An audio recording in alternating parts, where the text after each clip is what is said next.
Janata party నాయకులకు, కార్యకర్తలకు, జాతీయవాద బంధువులందరికీ పేరు పేరున బీజేపీ పార్టీ యొక్క 47వ ఆవిర్భావ దినోత్సవ సందర్భంగా ప్రతి ఒక్కరికి శుభాకాంక్షలు తెలియజేస్తా ఉన్నాను. మీ అందరికి తెలుసు, ఈనాడు దేశంలో, రాష్ట్రంలో కాంగ్రెస్ పార్టీ యొక్క అరాచకాలు, కాంగ్రెస్ పార్టీ అవినీతి అక్రమాలతో భారతదేశాన్ని ఏ విధంగా సమాజాన్ని కులం పేరుతో, వర్గ పేరుతో, భాషా పేరుతో, మతం పేరుతో చీల్చి చెండాడినాడు ప్రజల మధ్యలో వైషమ్యాలు సృష్టించేటువంటి ప్రయత్నాలు కాంగ్రెస్ పార్టీ చేస్తా ఉందో వాటికి వ్యతిరేకంగా ఒక జాతీయవాద, దేశభక్తి, ప్రజల పార్టీగా ప్రజలందరి భారతీయ జనతా పార్టీ పేరు మీద ఈనాడు 47 ఏళ్లుగా ఈ సమాజంలో పనిచేస్తూ ఈనాడు ఈ యొక్క దేశంలో 6 సార్లు అధికారంలోకి వచ్చిన పార్టీగా భారతీయ జనతా పార్టీ నిలబడ్డది.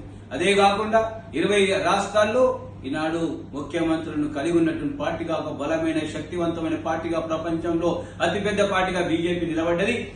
రేపు భవిష్యత్తుకు బీజేపీ ఈ యొక్క దేశానికి, రాష్ట్రానికి మార్గదర్శనం చేయబోతా ఉంది. యువత, ఈనాటికి రైతులు, మహిళలు, వృద్ధులు, ప్రజలందరి పార్టీగా బీజేపీని ఆదరిద్దాం. బీజేపీకి తోడ్పాటునంది. జై శ్రీరామ్, జై జై శ్రీరామ్.